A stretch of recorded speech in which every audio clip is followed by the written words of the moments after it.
नमस्ते, स्वागत है आपका हमारे इस चैनल ज्ञान गंगा में। इस वीडियो में हम देखेंगे 6 जून का शिफ्ट 3 में आया हुआ मैथ्स का पेपर सॉल्व करेंगे। पूरे तरीके से जितने भी क्वेश्चंस आए हैं सबको बेसिक से देखेंगे, उनका शॉर्ट अप्रोच भी सीखेंगे और साथ ही साथ जितने फॉर्मूलेज हैं, जितने कॉन्सेप्ट हैं वो भी रिवाइज करेंगे। तो चलिए शुरू करते हैं। पहला जो क्वेश्चन है ना, एक सर्कुलर रेस का क्वेश्चन है। क्या बोल रहा है कि इन अ 2295 मीटर सर्कुलर रेस, ठीक है, एक सर्कुलर रेस हो रही है। ठीक है, एक सर्कल बना लिया मैंने। इसमें दो लोग हैं, एक सिद्धार्थ है और यश है। ठीक है, सिद्धार्थ क्या होता है ना, सिद्धार्थ को एक राउंड लगाने में लगते हैं 85 सेकंड्स। 85 सेकंड्स में एक राउंड लगाता है। वहीं पर यश एक राउंड लगाने में उसको 45 सेकंड्स लगते हैं। तो पूछ रहा है how many different meeting points are given on the circumference if they are running in the opposite directions. ठीक है, इसका जो बेसिक है ना, ऐसे हम निकाल सकते हैं कि कितने डिफरेंट मीटिंग पॉइंट्स होंगे। दो केस बनते हैं, जैसे कि मान लेते हैं ये स्टार्टिंग पॉइंट है, दो है, एक सिद्धार्थ है और एक यश है। दोनों अगर सेम डायरेक्शन में जा रहे हैं तो ना हो सकता है कि जब साथ में निकले तो यहाँ पे मिले, कभी यहाँ मिले, कभी यहाँ मिले। तो इस तरीके से अलग अलग पॉइंट्स हो सकता है, कभी स्टार्टिंग पॉइंट में मिले। तो इस तरीके से अलग अलग पॉइंट होते हैं कि जहाँ पे वो लोग मिल रहे हैं। और जब अपोजिट डायरेक्शन में एक जाए तब उनका अलग अलग मीटिंग पॉइंट्स होगा। तो मीटिंग पॉइंट्स निकालने का जो तरीका है ना, बेसिक हम देख सकते हैं, लेकिन थोड़ा सा लेंदी मेथड है वो बेसिक। तो अगर आपको चाहिए कि मैं बेसिक बताऊं तो आप कमेंट कीजिए, मैं वो भी समझा दूंगा। पर इसका एक शॉर्ट अप्रोच है जो हम हमेशा याद रखते हैं।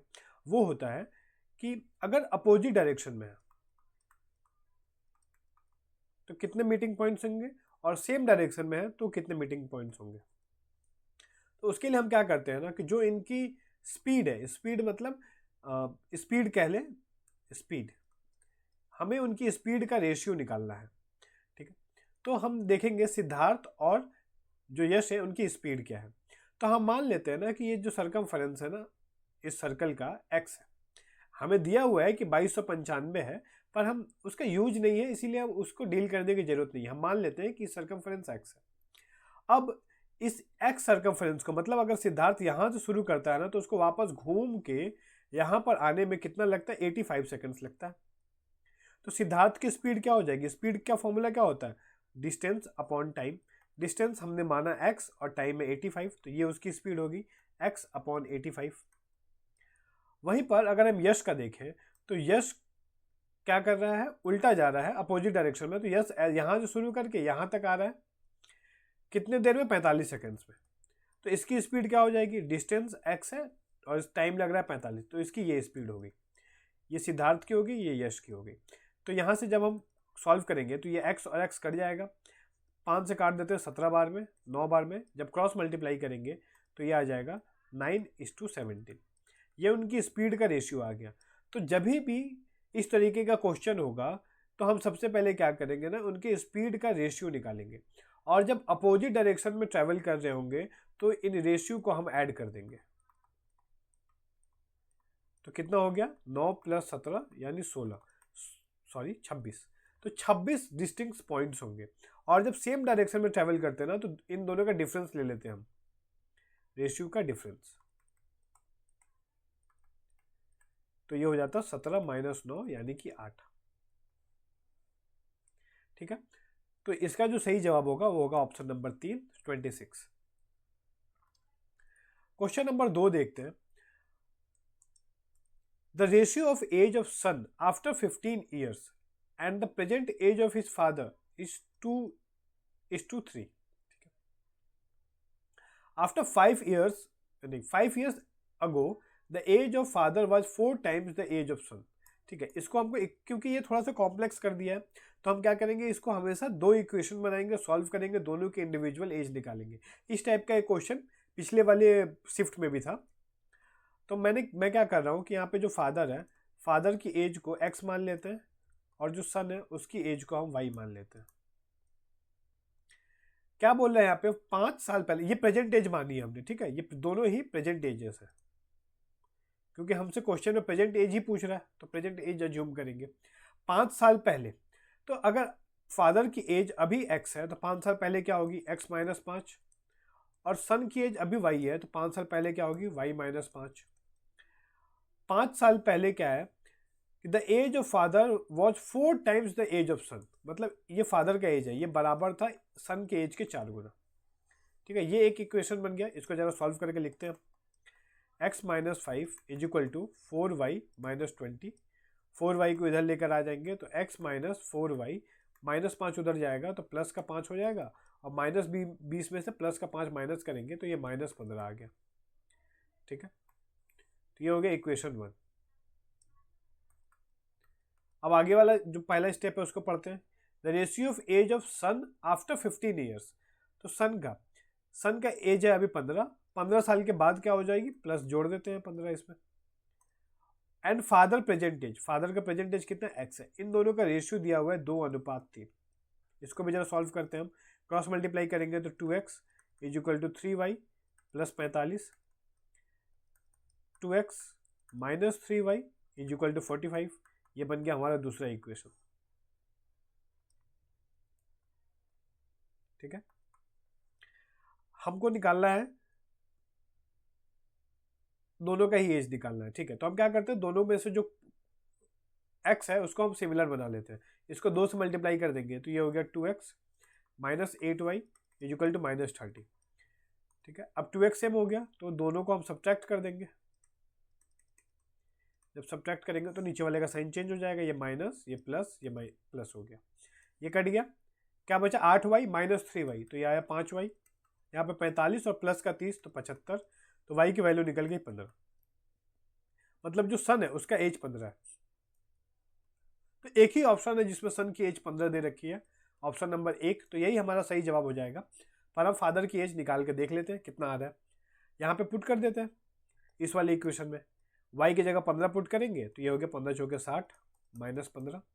अब ये 60 उधर जाएगा तो प्लस 60 हो जाएगा, और 60 में से 15 माइनस करेंगे तो 45, यानी ऑप्शन ए ही है हमारा सही जवाब। Find the value of x, एक प्रोपोर्शन दिया हुआ है। ठीक है, इसको लिख लेते हैं हम वैसे फ्रैक्शन में।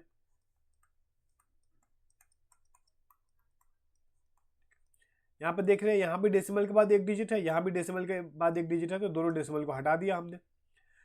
कैंसिल आउट करते हैं, कैसे से कैंसिल आउट हो रहा है, तो अगर हम देखें तो 49 के टेबल से जा रहा है, 49 से ये जाता है 2 बार में, 49 से ये गया 3 बार में। ठीक है, अब क्रॉस मल्टीप्लाई करते हैं तो 2x इज इक्वल टू हो गया 45, 15 3 45, और x इज इक्वल टू हो जाएगा 45/2 यानी कि 22.5, ऑप्शन नंबर 3।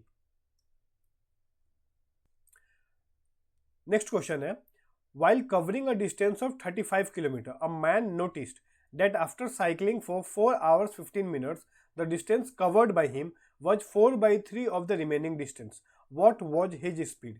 इस टाइप का सवाल एक और आया था किसी प्रीवियस ईयर किसी शिफ्ट में, जो ये 2025 का ही जो आरआरबी एनटीपीसी का हम लोग कर रहे हैं, सारा प्रीवियस ईयर का जो क्वेश्चन देख रहे हैं, तो किसी ना किसी एक शिफ्ट में ये इस टाइप का एक और क्वेश्चन आया था, तो वहाँ पे ये मैंने आपको बताया था कि कैसे करना है। तो एक बार वीडियो को पॉज करके खुद से ट्राई कीजिए कि ये आप कर पा रहे हैं कि नहीं। कर पा रहे हैं तो बहुत अच्छा, वेल एंड गुड, आपकी रिवीजन काफ़ी अच्छी हुई है। इसका मतलब है आपने पुराने वीडियोस को अच्छे से देखा है, समझा है और प्रैक्टिस की है।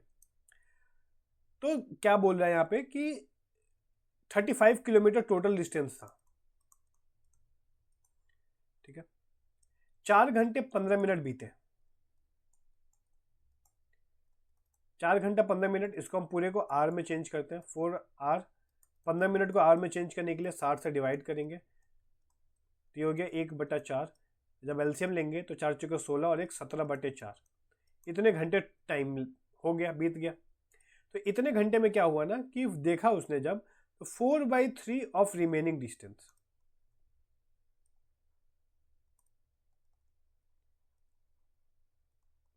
जितना बचा हुआ है ना उसका 4/3 हिस्सा वो ट्रेवल कर चुका था। तो हम यहाँ पे क्या करेंगे ना कि रिमेनिंग डिस्टेंस को ही 3 यूनिट मान लेंगे, 3 है। तो अगर रिमेनिंग यूनिट 3 हो गई तो कितना उसने ट्रेवल किया, 4/3। तो 3 का जब 4/3 निकालेंगे तो क्या आएगा, 4 आएगा। 4 क्या होगा, ये हो गया डिस्टेंस ट्रेवल्ड, कि इतना दूरी वो ट्रेवल करके आया है। तो टोटल डिस्टेंस कितनी हो गई, 4 यूनिट ट्रेवल कर चुका है, 3 यूनिट बाकी है, तो टोटल यूनिट कितनी हो गई, 7। और क्वेश्चन में दिया गया है हमसे कि टोटल डिस्टेंस 35 किलोमीटर है, यानी ये जो 7 है यही 35 के बराबर है। कितना गुना है? 5 गुना। तो रिमेनिंग डिस्टेंस क्या हो जाएगा? 3 बचे 15 किलोमीटर बचा रहेगा। और कवर कितना किया है? 4 बचे 20 किलोमीटर कवर किया है। ठीक है, 20 किलोमीटर उसने कवर किया है कितने देर में? 17/4 घंटे में। हमें स्पीड निकालनी है, तो स्पीड का फॉर्मूला क्या होता है?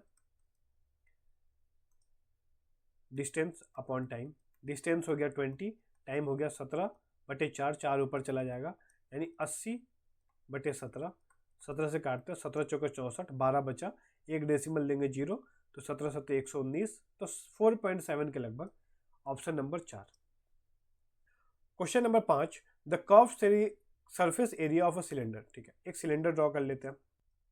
एक सिलेंडर है, इसका कर्व सरफेस एरिया, तो मैंने पिछली वीडियो में ही बताया था कि वैसे तो मेंसुरेशन अगर हम थोड़ा सा रिवाइज करें तो मेंसुरेशन में ना जो भी हमें फॉर्मूला याद करने हैं उसको हम 3 कैटेगरी में बांटते हैं। एक हो गया हमारा प्रिज्म,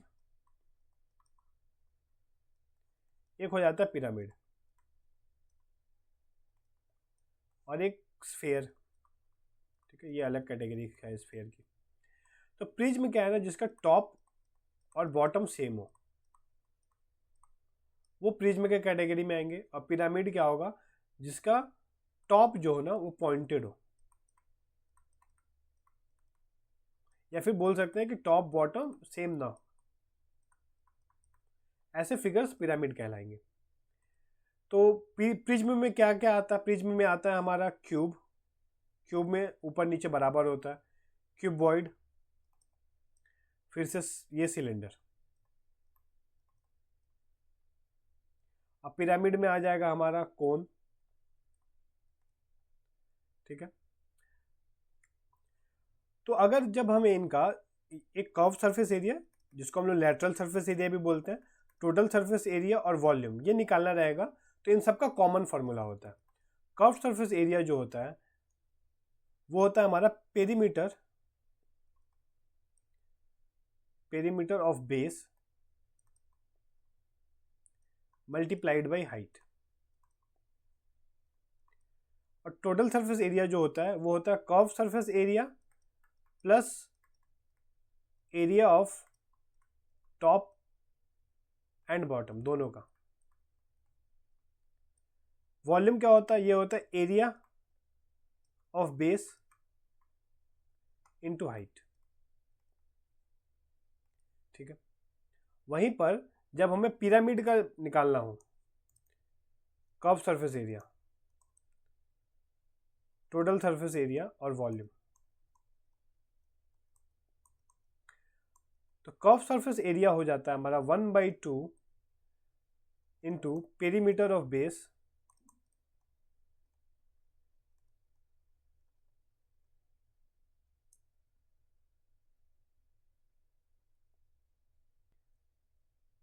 मल्टीप्लाई में स्लैंट हाइट। ठीक है, स्लैंट हाइट होती है। और टोटल सरफेस एरिया क्या होगा? Curve surface area plus area of bottom, क्योंकि इसमें टॉप तो होता नहीं है, पॉइंटेड होता है। और वॉल्यूम जो हो जाएगा वो हो जाएगा 1/3 into area of base multiplied by height. ठीक है, तो अगर हम यहां से स्फेयर देखें, सॉरी सिलेंडर देखें, तो सिलेंडर हमारा क्या है? सिलेंडर प्रिज्म है, क्योंकि इसका टॉप और बॉटम सेम है। तो इसका कर्व सरफेस एरिया अगर हमको निकालना रहे तो क्या हो जाएगा? Perimeter of base. बेस क्या है? बेस एक सर्कल है, सर्कल का पेरीमीटर क्या होता है, या सर्कमफ्रेंस बोलते हैं जिसको हम लोग, 2πr। तो ये हो जाएगा 2πr, और हाइट को हम h से रिप्रेजेंट कर देते हैं, तो 2πrh। उसी तरीके से टोटल सरफेस एरिया जब निकालना हो तो कर्व सरफेस एरिया यानी 2πrh plus area of top और एरिया ऑफ बॉटम। तो सर्कल का एरिया क्या होता है? πr²। तो 2 बार πr² ऐड हो जाएगा, 2πr²। तो ये आएगा हमारा 2πr, कॉमन ले लेंगे तो h प्लस r। और वॉल्यूम क्या हो जाएगा इसका? Area of base, area of base है πr² और हाइट के लिए h, πr²h। ठीक है, इसी तरीके से कोन का भी निकाल सकते हैं। ठीक है, पर इतना रिवाइज कर लिए हम, जरूरी था। हमसे क्या बोल रहा है? Curve surface area of a cylinder is half of its total surface area. ठीक है, यहाँ पे बोल रहा है कर्व सरफेस एरिया और टोटल सरफेस एरिया से आधा है, तो हम यहाँ पे लिखते हैं curve surface area total surface area. अगर टोटल सरफेस एरिया 2 है ना तो कर्व सरफेस एरिया 1 है, इसका रेशियो दिया हुआ है। अब कर्व सरफेस एरिया होता कितना है सिलेंडर का, ये होता है 2 पाई आर एच, और टोटल सरफेस एरिया क्या होता है 2 पाई आर एच प्लस आर, ये होता है ब्रैकेट में। ये दोनों बराबर है, मतलब ये इसका जो वैल्यू होगा वो 1:2 होगा। तो हम जरा इसको सॉल्व करते हैं। 2 पाई आर कट गया, क्या बचा h बटे में h plus R is equal to 1/2। और क्वेश्चन में कुछ दिया है, हाइट दिया है 128, रेडियस पूछ रहा है, हाइट की वैल्यू हमें दी हुई है। हम इसको जरा क्रॉस मल्टीप्लाई करते हैं तो h plus R is equal to 2h हो गया, और h उधर जब जाएगा माइनस होके ये भी आ गया, 2h में से h माइनस हुआ तो h हो गया, मतलब रेडियस और h बराबर है। तो अगर हाइट 128 है तो रेडियस भी 128 होगा, यानी कि ऑप्शन नंबर 1। ठीक है,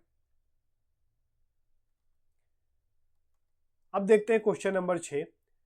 eight what rate of interest per year will a sum of money double itself in 4 years on simple interest.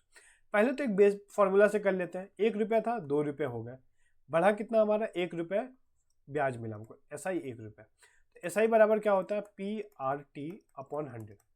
SI की वैल्यू है 1, प्रिंसिपल भी था 1 रुपये, R निकालना है, टाइम दिया हुआ है 4 साल, 4 से 1 कट गया 25 बार में, उधर जाकर क्रॉस मल्टीप्लाई करेंगे तो R का वैल्यू 25%। ठीक है, ये तो फॉर्मूला से इजीली कर लिया हम।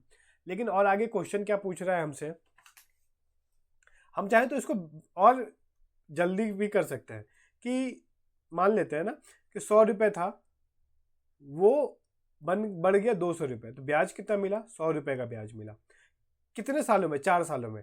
तो सिंपल इंटरेस्ट तो हर साल बराबर ही मिलता है। अगर 4 साल में 100 रुपये मिला है तो 1 साल में 25 रुपये मिला होगा, 25 चारों साल, तो 100 का कितना परसेंट है 25% तो ऐसे भी हम देख सकते हैं इसको। यहाँ पे क्वेश्चन नंबर 7 बोल रहा है कि 4 ऑप्शंस दिए हैं, बताना है कि कौन सा नंबर 71 से डिविजिबल है। तो पिछले वाले शिफ्ट में भी इसी टाइप का एक क्वेश्चन था, पूछ रहा था हमसे 41 का डिविजिबिलिटी। तो सबका डिविजिबिलिटी याद रखना मुश्किल है, हम डायरेक्टली क्या करेंगे, इसको डिवाइड करके देख लेंगे और हमें पता चल जाएगा कि हमारा आंसर क्या है। ठीक है, लेकिन अगर याद रखना है कि 71 का डिविजिबिलिटी रूल क्या होता है ना, तो हम क्या करते हैं कि लास्ट डिजिट को 7 से मल्टीप्लाई करते हैं और बाकी नंबर में से सब्ट्रैक्ट करते हैं। ठीक है, और 41 के लिए भी वैसा ही नियम है कि लास्ट डिजिट को हम क्या करते हैं 4 से मल्टीप्लाई करते हैं, नंबर में से सब्ट्रैक्ट करते हैं। तो अगर 5609 ले लें तो लास्ट का डिजिट है 9, 9 को 7 से मल्टीप्लाई करेंगे तो 63 आएगा। अब इस 63 को हम इसमें से माइनस करेंगे तो ये आ जाएगा हमारा 497। फिर देख लेते हैं 7 आया है, 7 को 9 से मल्टीप्लाई करेंगे, सॉरी 7 से मल्टीप्लाई करना है, तो 7 7 49 हो गया, 49 को 49 से माइनस किया तो 0, तो 0 आ गया, मतलब ये 71 से डिविजिबल है। इसको हम एक बार नॉर्मली इस तरीके से भी डिवाइड करके देख लेते हैं। 7 बार में जाएगा 14, 7 एकम 7, 7 7 49। ठीक है, जब माइनस करेंगे तो ये हो गया हमारा 3, 6 और 9। अब 9 बार में जाएंगे, कैंसिल आउट हो गया, तो ऑप्शन 1 ही हमारा सही जवाब है। तो इस तरीके से डिविजिबिलिटी रूल सबका याद रखने की जरूरत नहीं है, हम नॉर्मली इसको डिवाइड करके देख लेंगे, डिवाइड करने में ज़्यादा समय नहीं लगेगा। अब देखते हैं question number 8। One pipe can fill the tank in 9 minutes, while another pipe can empty the filled tank in 90 minutes. दो पाइप है, एक को हम A लिख लेते हैं, एक को B लिख लेते हैं। B खाली करता है तो इसके ऊपर माइनस दे दिया।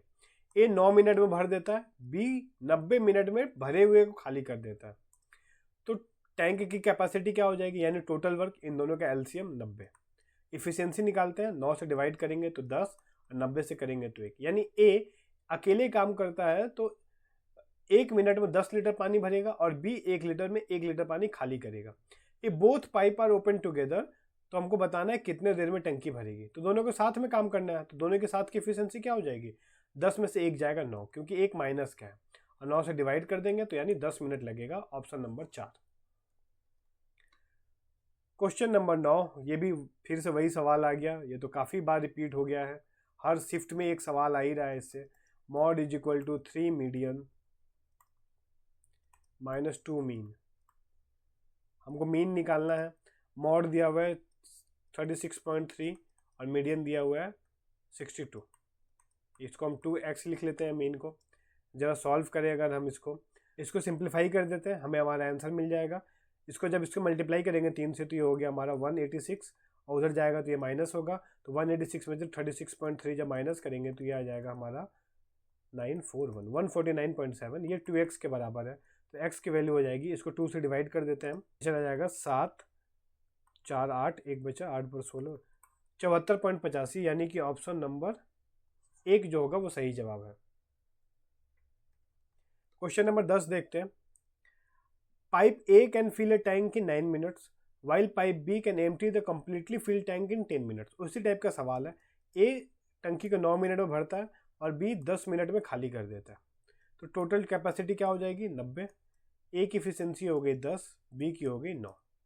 ठीक है, यहाँ तक बोल रहा है कि पाइप A इज ओपनड, ठीक है, after 3 minutes B is also open. तो पहले 3 मिनट तक A अकेला खुला हुआ था, तो A 1 मिनट में 10 लीटर पानी भरता है, तो 3 मिनट में 30 लीटर पानी भर देगा। जब 30 लीटर पानी भर गया है तो बचा कितना, 60 लीटर पानी बचेगा, क्योंकि 90 भरना था। तो ये 60 को A और B मिल के करेंगे अब, तो A और B मिल के क्या इफिशियंसी हो गई 1, तो 60 लीटर पानी 1 की इफिशियंसी से करना है तो 60 मिनट का समय लगेगा। Option number 2। Question number 11, in triangle ABC, एक ट्राइंगल ABC ड्रॉ कर लेते हैं हम सबसे पहले।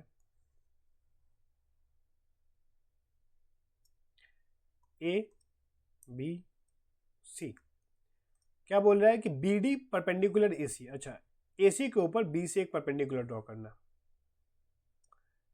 इसका नाम रख लेते हैं D, ये परपेंडिकुलर है। फिर क्या बोल रहा है, DBC बराबर है 22 डिग्री, यानी कि ये वाला यहाँ से D, B और C, यानी ये वाला एंगल 22 डिग्री का है। E is a point on BC, BC line पे कोई एक पॉइंट है E, यहाँ पे रख लेते हैं, ये E है।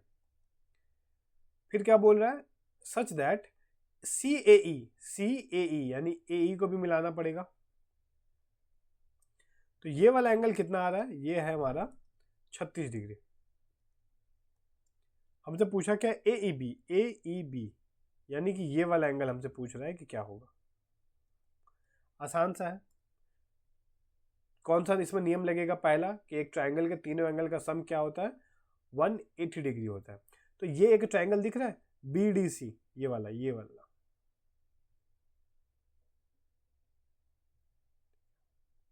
ये ट्राइंगल BDC है।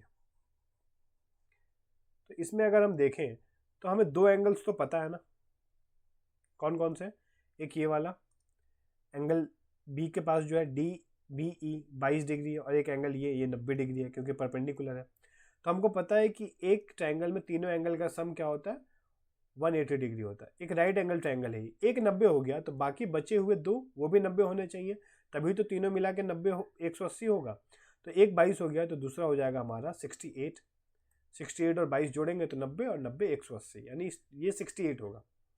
अब हमें ये भी पता है कि एक ट्राइंगल है, किसी एक भुजा को जब हम आगे खींच के बढ़ा देते हैं तो ये जो बाहर वाला एंगल बनता है एक्सटीरियर एंगल, ये क्या होता है, अपोजिट दो इंटीरियर एंगल्स के सम के बराबर होता है।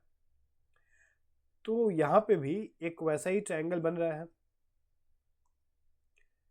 ये वाला AEC, A से E जा रहा है, फिर C, फिर ये वाला, ठीक है, ये वाला ट्राइंगल।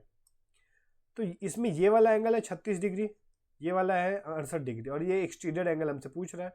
तो हम क्या करेंगे, दोनों को जोड़ देंगे, 36 प्लस 68, जब जोड़ा, एक सेकंड, 68 ऐड कर देते हैं तो 4, 6, 3, 9, 10, 104 degree. Option number 4। A river 20 meter deep, 36 meter wide is flowing at the rate of 2.7 km per hour. The amount of water in meter cube that runs into the sea per minute. ठीक है, तो इस तरीके का जब भी सवाल हो ना, मैं तो ऐसे अज्यूम करता हूँ कि एक रिवर है, तो रिवर को ना क्यूबॉइड की तरह अज्यूम करना है, ठीक है, क्यूबॉइड की तरह।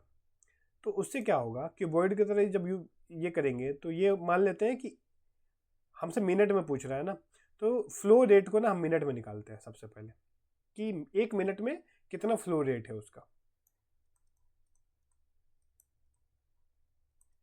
ये है 2.7 किलोमीटर प्रति आवर। तो हमको तो पता है किलोमीटर प्रति आवर को अगर हम लोग 5/18 से मल्टीप्लाई कर दें तो ये मीटर पर सेकंड में चेंज हो जाता है। और नीचे वाला सेकंड है, सेकंड को हमको किस में चेंज करना है, मिनट में। तो अगर इसको ऐसे ही लिखते हैं, मिनट मीटर पर मिनट में चेंज करना है, मतलब सेकंड को मिनट में, तो मिनट में चेंज करने के क्या करना पड़ेगा, सेकंड को मिनट में चेंज करने के लिए 60 से डिवाइड करना पड़ेगा। तो जब 60 से डिवाइड करेंगे और सेकंड नीचे है तो वो ऊपर आके यहाँ मल्टीप्लाई हो जाएगा। ठीक है, तो इसको जरा सॉल्व करते हैं। डेसिमल हटाया, नीचे 10 आया, 1 0 से 1 0 कट गया। 9 से काटते हैं 3 बार में, 2 बार में, 2 से कटा ये 3 बार में, 3 3 9 5 45। तो 45 मीटर पर मिनट, मतलब 1 मिनट में क्या हो रहा है ना, ये हिस्सा समुद्र में गिर जा रहा है मान लेते हैं। तो इसकी लंबाई कितनी हो गई, 45 मीटर। और चौड़ाई और गहराई दी हुई है हमें। तो क्यूबॉइड का वॉल्यूम का क्या फॉर्मूला होता है, L into B into H. L है हमारा 45, बी है हमारा 36 और एच है मतलब गहराई है 20। इसको मल्टीप्लाई करते हैं तो ये हो जाएगा 45 इंटू 20 करेंगे तो 900, फिर 36 से कर देते हैं तो 9 6 54, 9 3 27 और 5 32, तो 32,400 मीटर क्यूब 1 मिनट में, क्योंकि 1 मिनट का ही लेंथ था 45, तो 1 मिनट में इतना निकलेगा। तो ऑप्शन नंबर 4 जो है, 4 नहीं सॉरी 2, 32,400 ये सही जवाब है। या फिर इसका एक डायरेक्ट फॉर्मूला भी होता है कि जो वॉल्यूम निकालना है हमको वो बराबर होता है डेप्थ, एक second, multiplied with multiply flow rate into time. ठीक है, टाइम तो 1 मिनट था तो इसको जरूरत नहीं है करने की, पर सबकी यूनिट सेम होनी चाहिए, ये मीटर में, ये मीटर में, तो ये भी हमें चाहिए मीटर में ही। ठीक है, और टाइम जिसमें बोलेगा उस यूनिट में चेंज करना पड़ेगा। क्वेश्चन नंबर 13, इस टाइप का सवाल भी बहुत रिपीट हो रहा है। 20, 34, 11 और 16 प्रपोर्शन में नहीं है, लेकिन अगर इन चारों में x जोड़ दिया जाए तो प्रपोर्शन में आ जाता है। तब x निकालने का क्या फॉर्मूला बताया है, AD माइनस BC बराबर B plus C minus A plus D. ठीक है, ये याद रखना है फॉर्मूला, डायरेक्टली हमें x की वैल्यू मिल जाती है, नहीं तो कैलकुलेशन थोड़ा बढ़ जाएगा हमारा। AD यानी 20 इंटू 16 320, BC यानी 34 इंटू 11 तो ये आ जाएगा 374 डिवाइडेड बाई B प्लस सी जोड़ेंगे तो ये हो गया 45 और A प्लस डी यानी 20 और 16 36।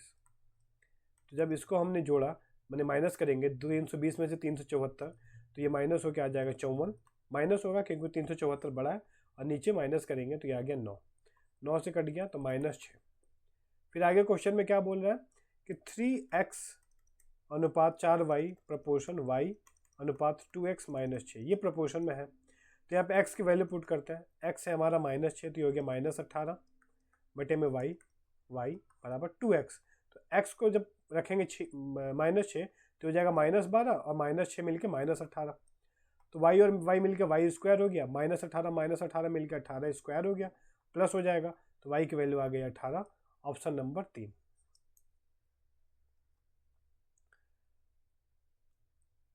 ये क्यूबिक इक्वेशन है। ठीक है, जब क्वाड्रेटिक हो यानी कि इस फॉर्मेट में हो अगर ax square plus bx plus c बराबर 0, तो क्या बताया था मैंने कि सम ऑफ रूट्स क्या होता है, तब सम ऑफ रूट्स होता है -b/a और प्रोडक्ट ऑफ रूट्स होता है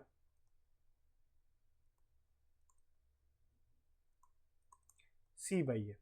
ठीक है, c क्या है, कांस्टेंट टर्म है, b क्या है, x का कोएफिशिएंट, और a है हमारे x स्क्वायर का कोएफिशिएंट। लेकिन जब भी क्यूबिक इक्वेशन आ जाए ना, तब उस समय हमें याद रखना है कि जो सम ऑफ रूट्स होता है वो तो सेम होगा, -b/a। एक बार मैं क्यूबिक इक्वेशन ये जो लिखा हुआ है ना, तो इसका स्टैंडर्ड फॉर्म क्या होता है, जैसे ये quadratic equation ax square plus bx plus c होता है, तो क्यूबिक इक्वेशन का स्टैंडर्ड फॉर्म हो जाएगा a x cube plus b x square plus c x plus d बराबर 0। नया टर्म आ जाएगा डी। अब कांस्टेंट जो है वो डी है यहाँ पे, तो इस चीज का ध्यान रखना है हमको। और जो प्रोडक्ट ऑफ रूट्स है, अच्छा एक जनरल फॉर्म है वो याद रखते हैं हम कि सम ऑफ रूट्स, चाहे वो क्यूबिक इक्वेशन हो चाहे डिग्री 4 हो, सम ऑफ रूट्स हमेशा यही होगा। प्रोडक्ट ऑफ रूट्स के लिए क्या करेंगे ना, जो कांस्टेंट टर्म है उसको डिवाइड करेंगे ए से। ए मतलब जो भी हाईएस्ट पावर होगी उस पॉलिनोमियल की उसका कोएफिशिएंट, और -1 का पावर n। n क्या है? n है हमारी डिग्री, ठीक है। यहाँ पे डिग्री कितनी है? हाईएस्ट पावर 3 है, तो -1 का पावर 3 करेंगे तो क्या हो जाएगा? -1 आएगा, मतलब माइनस रहेगा। कांस्टेंट टर्म क्या है? डी है, तो डी लिख लेते हैं बाई ए। तो ये याद रखना है। ये जो फॉर्मूला है sum of roots minus B by a और प्रोडक्ट ऑफ रूट -1 का power n into constant term by a, ये यूनिवर्सल है, सब पे लागू होता है। तो सम ऑफ रूट्स निकाल लेते हैं, माइनस बी बाई ए। तो सबसे पहले हम ना इस इक्वेशन को वहाँ से कंपेयर करेंगे, वो जो इक्वेशन है हमारा जो क्वेश्चन में गिवन है, 4x cube minus 8x square minus 13x plus 19। तो यहाँ से सबसे पहले हम निकालते हैं a की वैल्यू क्या है। a की वैल्यू है 4, b की वैल्यू कितनी होगी? -8, साइन का ध्यान रखना है। c की वैल्यू होगी -13, d की वैल्यू होगी 19। सम ऑफ रूट्स पूछ रहे हैं, मतलब माइनस बी बाई ए, तो माइनस बी यानी minus B by A, b का वैल्यू है -8 और a की वैल्यू है 4। जब सॉल्व करेंगे तो ये हो गया 2। अब प्रोडक्ट ऑफ रूट्स पूछ रहा है, यहाँ निकाल लेते हैं। प्रोडक्ट ऑफ रूट्स है माइनस डी बाई ए, तो d है 19 और a है हमारा 4, तो -19/4। तो यानी ऑप्शन नंबर 2 जो होगा वो सही जवाब होगा। सम ऑफ रूट्स 2 और प्रोडक्ट ऑफ रूट आए -19/4। क्वेश्चन नंबर 15 मीन प्रोपोर्शन का सवाल है। मीन प्रोपोर्शन बराबर क्या होता है?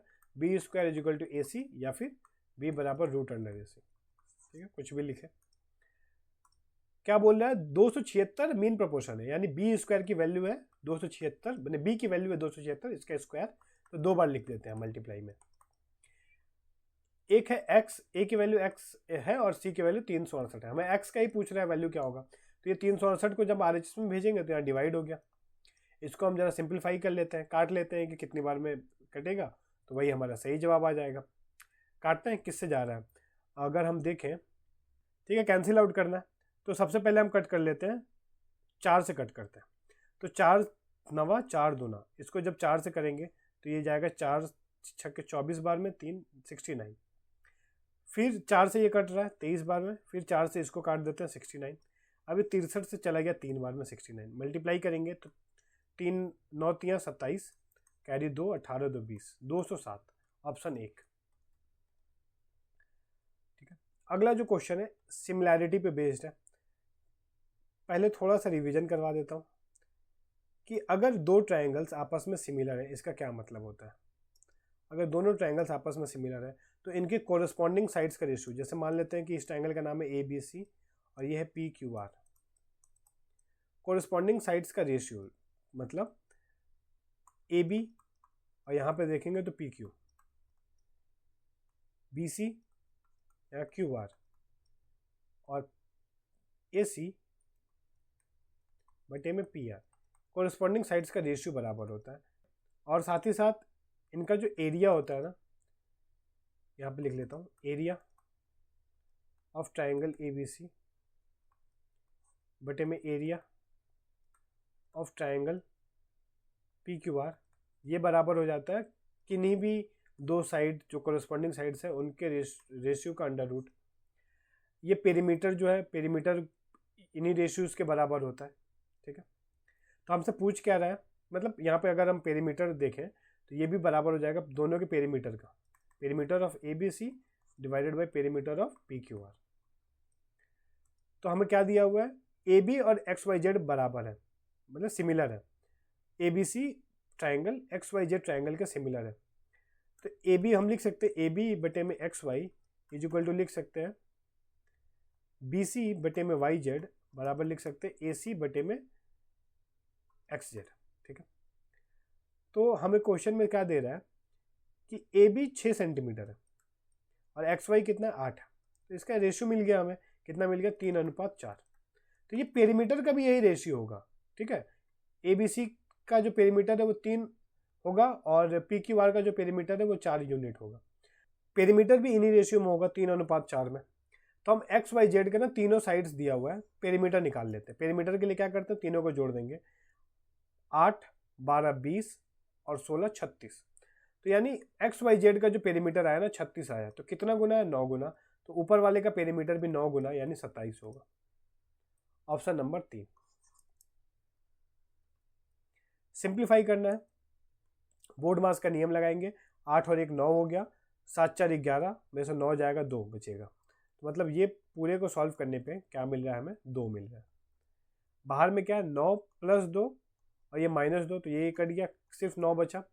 तो क्या आ रहा है, 72 डिवाइडेड बाई 4/2 × 9। तो ये क्या हो गया, 72 डिवाइडेड बाई 36/2, 72 डिवाइडेड बाई जब डिवाइड को मल्टीप्लाई में चेंज करेंगे तो 2/36, 36 ये कट गया 2 बार में, तो 4।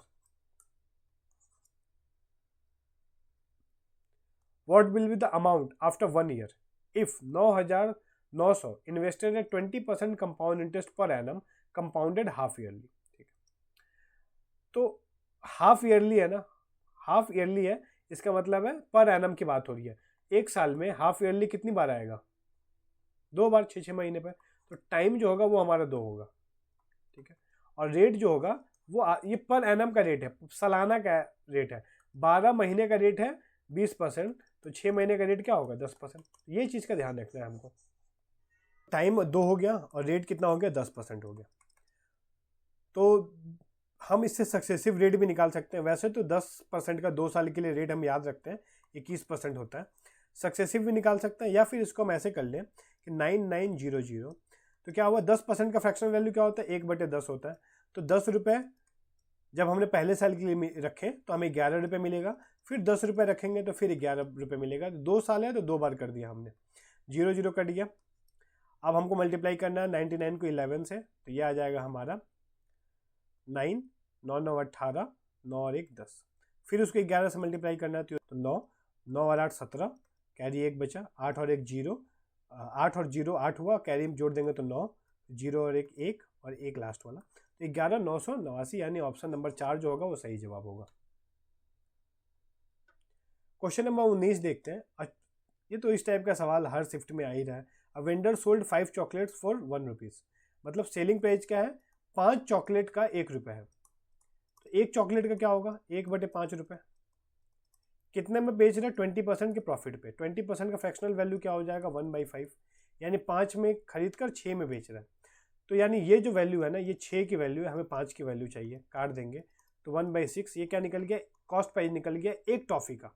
अब 1 टॉफ़ी का दाम 1/6 रुपये है, तो 1 रुपये में कितना मिलेगा, 6 toffee. Option number 4। A class of 30 students operated in a test, the average score 12 student is 60 and that of rest is 60।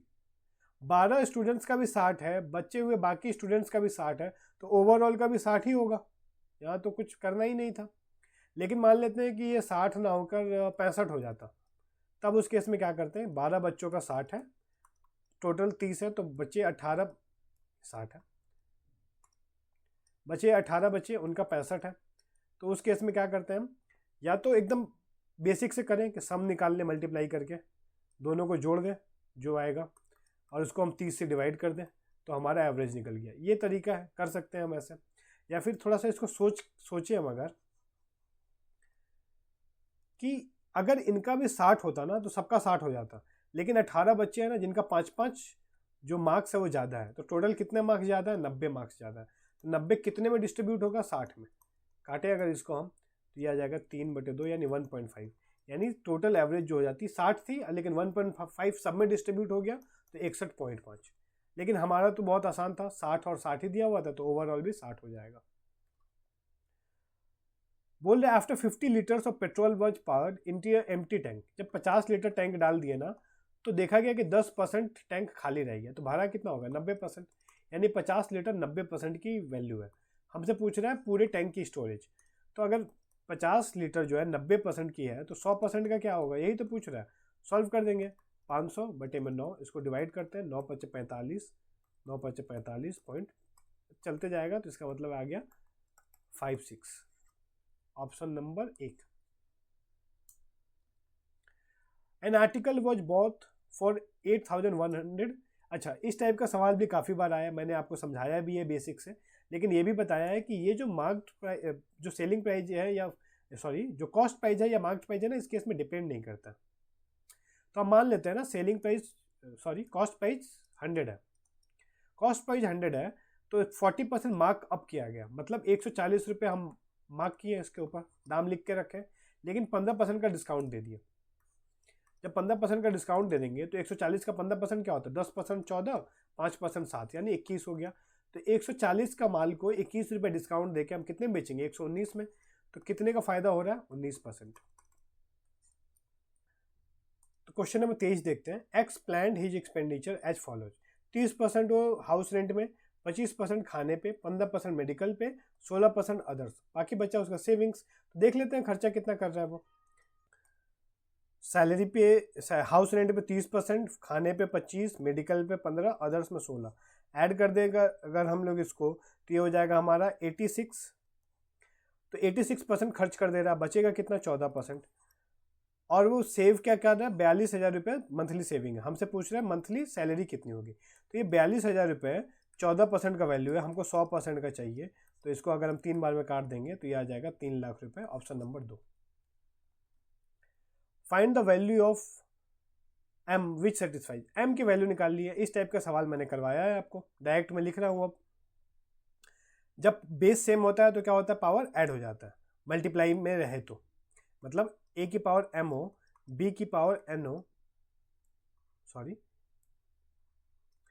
ए की पावर एम और ए की पावर एन है, बेस सेम है, दोनों मल्टीप्लाई में है, तो पावर क्या होगा, एम प्लस एन हो जाएगा। ठीक है, तो यहाँ पे क्या है,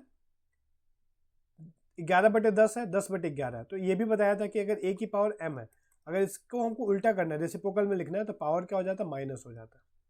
तो अगर हम इसको 10/11 है ना, इसको 11/10 समझें, तो ये पावर जो है 10 ना होकर क्या हो जाएगी, -10।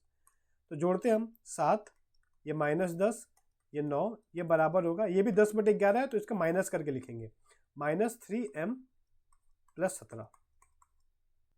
सॉल्व करते हैं इसको, 9 और 7 16 में से 10 गया 6, -17। ये -17 जब इधर आएगा तो ये हो जाएगा प्लस में, तो ये हो जाएगा हमारा 23, यहाँ पे -3m, और जब 3 इधर आएगा तो माइनस का 23/3, यानी कि ऑप्शन नंबर 2। क्वेश्चन नंबर 25 है। कॉट थीटा की वैल्यू दी हुई है 3/4, हमें साइन 3 थीटा पूछ रहा है। तो साइन 3 थीटा जो होता है ना, ये होता है 3 sine theta -4 sine cube theta.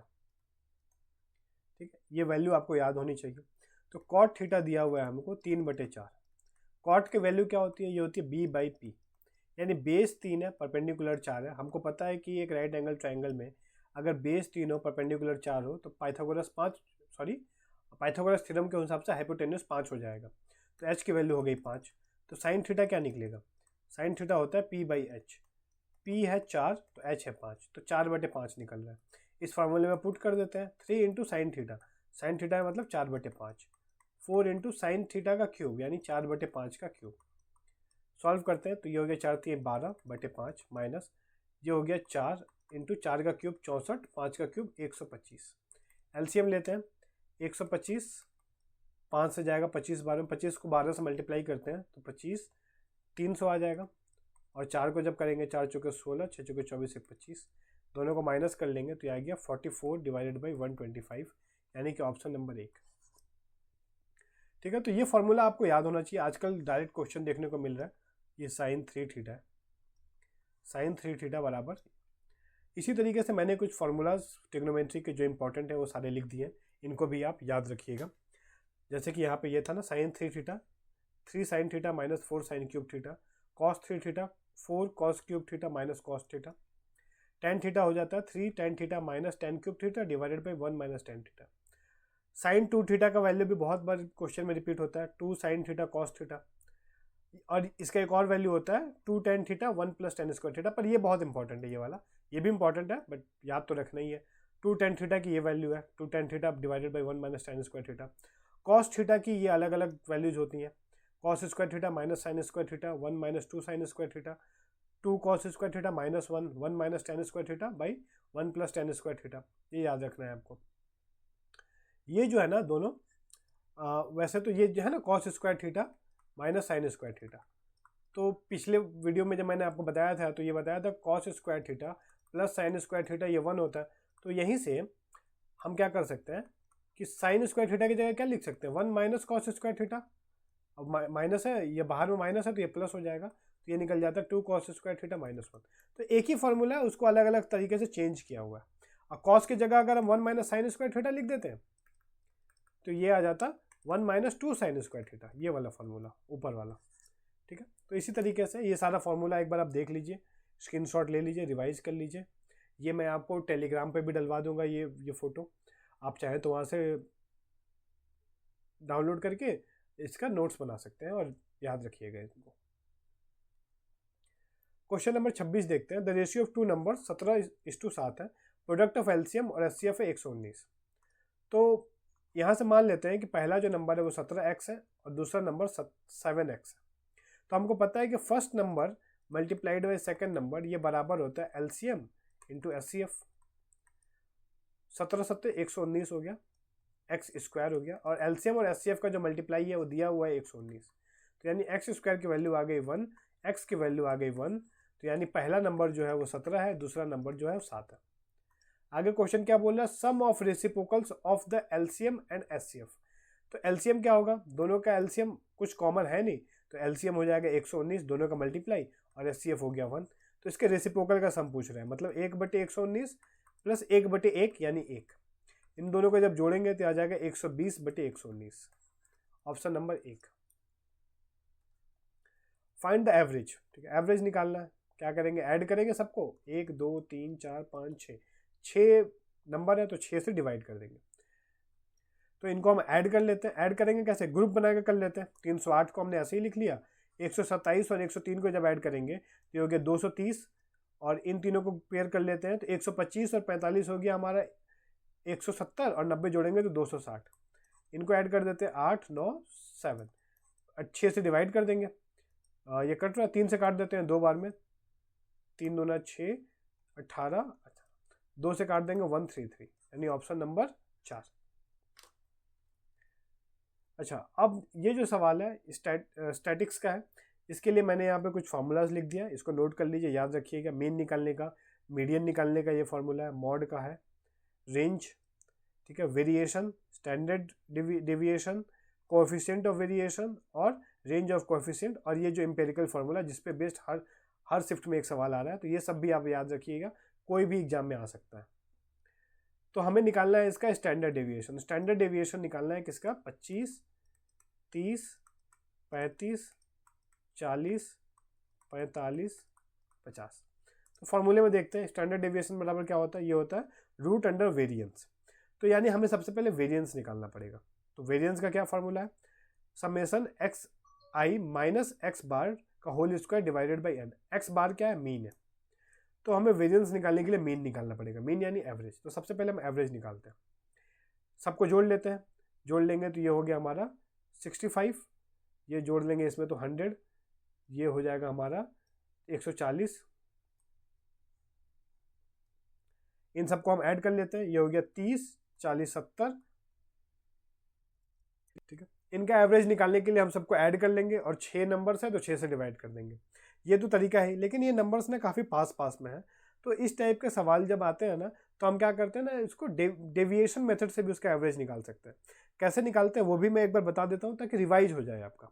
हम मान लेते हैं ना कि जो मीन है मेरा वो 40 है, तो अब देखना है कि कौन 40 से ज़्यादा है कौन कम है। 25 40 से कितना कम है, 15 कम है तो -15 लिख लिए। 30 कितना कम है, -10 कम है। 35 कितना कम है, -5। 40 0, 45 5 ज़्यादा है प्लस का 5, 50 ये 10 ज़्यादा है तो प्लस का 10। तो ये क्या होगा फिर, अभी इन सबको ऐड करेंगे तो -10 + 10 कट जाएगा, -5 ये कट गया, तो क्या बचा, -15 बचा। 6 से जब इसको डिवाइड करेंगे तो ये आ जाएगा, 3 से कट किया हमने 5/2, तो यानी -5/2 आ रहा है। तो 40 में से -5/2 घटा देंगे तो ये हो जाएगा 75/2। ठीक है, आप वैसे भी कर सकते हैं, सबको जोड़ के 6 से डिवाइड कर दीजिए। यहाँ पे मैंने बस इसलिए बता दिया ताकि डेविएशन से कैसे निकाला जाता है वो भी रिवाइज हो जाए। तो मीन आया हमारा 75/2।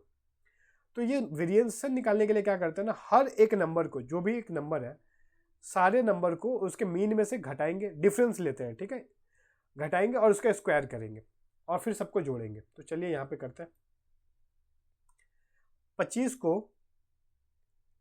माइनस कर रहे हैं हम 75/2 से। ठीक है, यहाँ पे माइनस आएगा क्योंकि ये वाली बड़ी है, पर हम माइनस साइन का ध्यान नहीं देंगे। क्यों? क्योंकि हमको स्क्वायर करना है, अल्टीमेटली सब पॉजिटिव आएगा। तो जब हम माइनस करेंगे तो 50 25/2 हो गया। फिर 30 को माइनस करेंगे तो ये 30 दूना 60, तो ये 15/2 हो गया। माइनस का आ रहा है पर माइनस साइन में लिख नहीं रहा हूँ। फिर 35 इसको करेंगे तो ये 5/2। फिर 40 इसको जब माइनस करेंगे तो 40 दूना 80, जैसे 75 5/2। 45 इसको करेंगे तो 90 15/2। और 50 माइनस 45/2 करेंगे, सॉरी 75/2, तो 100 में ये 25/2। ठीक है, तो इतना सारा आया। इन सबको क्या करेंगे हम, इंडिविजुअली सबका स्क्वायर करेंगे।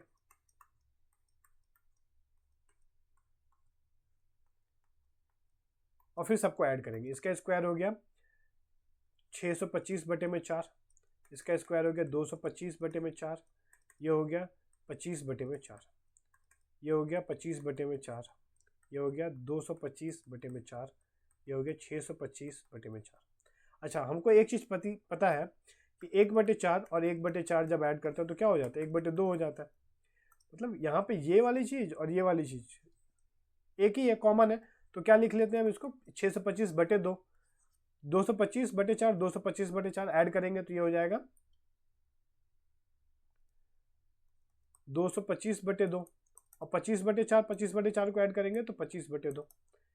एलसीएम लेते हैं 2, सबको ऐड कर देंगे तो ये हो गया 6 2 8, 25 25 25 75, 875/2। ठीक है, तो ये आ गया हमारा वेरिएंस। इसको थोड़ा सा डिवाइड कर लेते हैं तो ये हो जाएगा 4 बार में, फिर 3 बार में, या फिर इसको डिवाइड नहीं करते। तो ये सम करने पे आ रहा है 875/2। ठीक है, आगे क्या फॉर्मूला में वेरिएशन का, n से डिवाइड करना है। n क्या है, नंबर ऑफ टर्म्स, यानी 6 से। तो इसको 6 से डिवाइड करना पड़ेगा, तो नीचे 6 लिख लेते हैं। इसको डिवाइड करते हैं हम जरा, कट रहा है क्या, हाँ 3 से कट रहा है, 3 से काट देते हैं 2 बार में। कट रहा है क्या देखें, तो नहीं कट रहा है, तो डायरेक्टली 6 दूना 12, 12 से इसको डिवाइड करते हैं तो 12 7 84, 3 बचेगा तो 35 हो रहा है। काम करते हैं 2 बार में लेके जाते हैं, या फिर हम ले जाते हैं 3 बार में ले जाते हैं, 73 अप्रॉक्स, देखेंगे क्या करना है फिर। तो ये वेरिएंस हो गया हमारा। हमको स्टैंडर्ड डेविएशन निकालना है। स्टैंडर्ड डेविएशन होता है रूट अंडर वेरिएंस। तो 73 का स्क्वायर रूट निकालना है। तो 73 का स्क्वायर रूट क्या आएगा, तो ये 8 का हो जाता है 64, स्क्वायर करते हैं तो, और 9 का होता है 81। तो यानी 8 और 9 के बीच में आएगा, 8 पॉइंट समथिंग होगा। ऑप्शन में देखते हैं हमारा कोई आंसर है 8 पॉइंट समथिंग, तो एक ही ऑप्शन है, ऑप्शन नंबर 3, तो वही हमारा सही जवाब होगा। अगर एक से ज़्यादा ऑप्शन होते तो फिर हमें थोड़ा सा कैलकुलेशन करना पड़ता 73 का निकालने के लिए। इस तरीके से 8 8 64 बताया है मैंने पहले कैसे करना है इसको। तो इसे यहाँ पे 9 बचेगा, डेसिमल देंगे तो 2 0 आएगा। 8 का डबल यहाँ 16 लिखा, तो 16 से यहाँ 5 बार लिखते हैं, तो 5 5 25, 16 25, तो 882। तो 8.5 समथिंग आ रहा है, तब भी हम ऑप्शन से कर लेंगे। Question number 29। अच्छा, ये इस टाइप का क्वेश्चन है, इसको मैं ऐसे लिख लेता हूँ। इसको सॉल्व करना है और हमें बताना है इन चारों में से क्या जो होगा उसकी वैल्यू होगी। ठीक है, तो ये सवाल करने से पहले अलजेब्रा के कुछ फॉर्मूलेज हैं जो काफ़ी इंपॉर्टेंट है, बहुत बार रिपीट होता है, तो उनको हम देख लेते हैं एक बार। एक फॉर्मूला है a + b + c का होल स्क्वायर, ये बराबर होता है a² + b² + c² + 2 ब्रैकेट में ab + bc plus c a के। ठीक है, ये एक फार्मूला। दूसरा एक बहुत important formula, a cube plus b cube plus c cube minus 3abc, ये बराबर होता है a plus b plus c bracket में a square plus b square plus c square minus a b minus b c minus c a. ठीक है, ये जो formula है ना, इसको हम अलग अलग रूप में लिख भी सकते हैं। 2-3 में जो इसके फॉर्म्स हैं वो एग्जाम में आते हैं। एक तो ये हो गया बहुत इंपॉर्टेंट। दूसरा ये होता है half a plus b plus c bracket में ए माइनस बी का whole square plus b minus c का whole square plus C minus a का होल स्क्वायर। ठीक है, एक इसका और दूसरा फॉर्म है a plus b plus c. क्या करेंगे ना, ये a square plus b square plus c square यहाँ पे देखते हैं, ये है, तो इसको हम रिप्लेस कर सकते हैं। इसको जब उधर ले जाएंगे तो माइनस का हो जाएगा, तो उसके जगह क्या लिखेंगे, ए प्लस बी का होल स्क्वायर। यहाँ पे लिखते हैं ए प्लस बी प्लस सी का होल स्क्वायर माइनस 2ab, 2 है और यहाँ पे भी ऑलरेडी 1 है, तो ये हो जाता है 3ab plus b c plus c a. ठीक है, या फिर इसको हम और ऐसे भी लिख सकते हैं, ए प्लस बी प्लस सी, यहाँ पे हाफ देना पड़ेगा, तो ये हो जाता है हमारा 3a square plus b square plus c square minus a plus b plus c का होल स्क्वायर। तो इसके 4 फॉर्म है, ये चारों याद रखने हैं। उनमें से जो सबसे ज़्यादा इंपॉर्टेंट है वो ये वाला है, ये वाला है, ये दोनों बहुत इंपॉर्टेंट है, याद रखना। और ये दोनों जो है हम इस फॉर्मूले की मदद से ड्राइव कर सकते हैं। ठीक है, तो इतना तो आपको याद होना चाहिए। तो यहाँ पर उसी तरीके का दिया हुआ है, क्या है, अगर हम इसको थोड़ा सा ब्रेक करें, 8x क्यूब है तो इसको क्या लिख सकते हैं हम, 2x का होल क्यूब, 27 ये क्यूब है y पे, y क्यूब है तो इसको लिख सकते हैं 3y का होल क्यूब माइनस, प्लस में लिखना है क्योंकि a cube plus b cube plus c cube होता है, तो इसको लिख सकते हैं माइनस 4z का होल क्यूब। तो ब्रैकेट ओपन करेंगे तो माइनस हो जाएगा, माइनस 3, ए को लिख लेते हैं 2x, बी को लिख लेते हैं 3y और सी है माइनस 4z। तो जब हम इसको सॉल्व करेंगे, मतलब इसको ब्रैकेट ओपन करेंगे ना, तो हमें दिखेगा कि यही चीज़ जो है वो ऐसे दी हुई है। ठीक है, यानी a की वैल्यू है 2x, b की वैल्यू है 3y और c की वैल्यू है माइनस 2z। नीचे वाले को लिखते हैं, अगर 2x का स्क्वायर हो जाएगा, ये 3y का स्क्वायर हो जाएगा, प्लस माइनस 4z का स्क्वायर हो गया, माइनस ab होता है यानी 4x, ए की वैल्यू है 2x इंटू 3y। इस तरीके से सारा ये फॉर्म आ जाएगा। तो ऊपर में हम क्या लिख सकते हैं, ऊपर में है a cube plus b cube plus c cube minus 3abc है, और नीचे में क्या है, नीचे में है a square plus b square plus c square minus a b minus b c minus c है। तो ये देख के हमें पता होना चाहिए कि इस फॉर्म में लिखा गया है। एग्जाम में इतना टाइम नहीं होता है कि हम पूरा फॉर्म ब्रेक करें। तो हमको पता है कि a cube plus b cube plus c cube minus 3abc किसके बराबर है, ये a plus b plus c multiply में a square plus b square plus c square minus a b minus b c minus c a के बराबर है। तो जब हम लिखेंगे ना, तो ये वाला चीज़ और ये वाला चीज़ तो पूरा कैंसिल आउट हो जाएगा। तो क्या बचेगा, सिर्फ ए प्लस बी प्लस सी बचेगा। तो ए की वैल्यू निकली है 2x, बी 3y और सी माइनस 4z, तो यानी हो जाएगा 2x plus 3y minus 4z। तो यानी कौन सा ऑप्शन है वो, ऑप्शन नंबर 2। ठीक है, तो ये देखकर हमें समझना है, फॉर्मूला याद होना चाहिए। पहले तो फॉर्मूला पूरा एकदम कंठस्थ होना चाहिए। फॉर्मूला देख के ही हमें पता चल जाएगा ये किस फॉर्म में लिखा है। तो डायरेक्टली हमें पता है कि काटेंगे तो ए प्लस बी प्लस सी बचेगा, तो ए बी सी का वैल्यू रख के यहाँ पे निकाल लेंगे। नेक्स्ट क्वेश्चन है, जो कि इस वीडियो का लास्ट क्वेश्चन है, question number 30। Gaurav bought the first pen, एक पेन खरीदा है 444 रुपये में। दूसरा पेन खरीदा 356 रुपये में। He sells the first pen 75% profit. पहले पेन को बेच रहा है 75% प्रॉफिट पे। 75% का फ्रैक्शनल वैल्यू क्या हो गया, 3/4, यानी 4 का सामान खरीद के 7 पे बेच रहा है वो।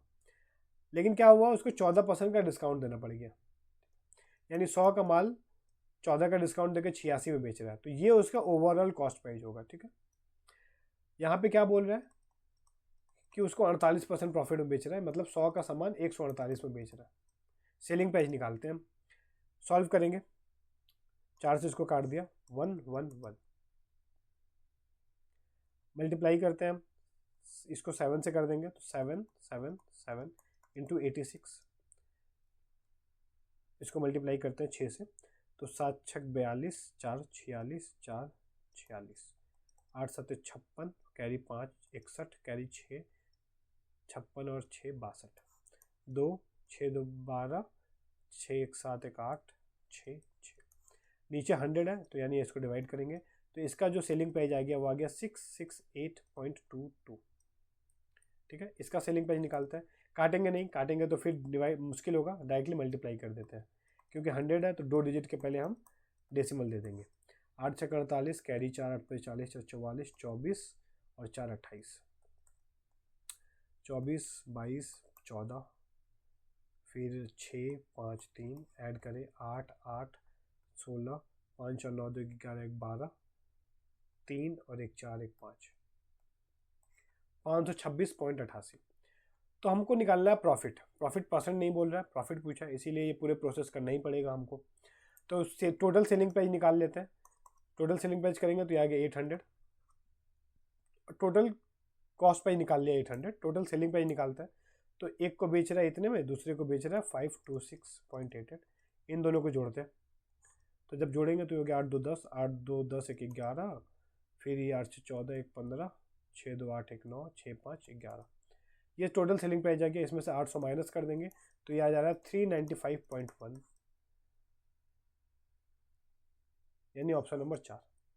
थोड़ा सा कैलकुलेटिव है बट कोई कोई सवाल तो होंगे कैलकुलेटिव, कोई कोई बिल्कुल देखते ही बन जाएंगे। तो ऐसे ही एग्जाम में डिस्ट्रीब्यूशन रहता है क्वेश्चन का, इजी क्वेश्चंस को राउंड 1 में, थोड़े से जो मुश्किल है कैलकुलेटिव है राउंड 2 में, और जो नए क्वेश्चन है जिसमें सोचना पड़ेगा उनको राउंड 3 में करते हैं। ऐसा राउंड वाइज क्वेश्चन करेंगे तो हमारा टाइम भी कम लगेगा, कॉन्फिडेंस बिल्ड होगा, किसी एक सवाल में फंस के पूरा पेपर खराब नहीं करेंगे। ठीक है, चाहे वो मैथ्स का एक क्वेश्चन करें या वहाँ पे जाके हम जीके का एक क्वेश्चन सही कर दें तो मार्क्स तो उतने ही मिलने हैं हमें, तो इस चीज़ का ध्यान रखना है हमको। ठीक है, तो इस वीडियो में इतना ही, मिलते हैं नेक्स्ट वीडियो में अगले पेपर के साथ। तब तक आप रिवाइज करते रहिए, प्रैक्टिस करते रहिए। आई होप आप लोगों की तैयारी अच्छी चल रही होगी, 16 मार्च से एग्जाम है, तो वीडियोस आई होप कि हेल्पफुल होंगी। आने वाले टाइम में मैं और ढेर सारी वीडियोस लेकर आऊँगा जिससे आपके प्रिपरेशन में आपको हेल्प मिल सके। तो मिलते हैं नेक्स्ट वीडियो में, थैंक यू।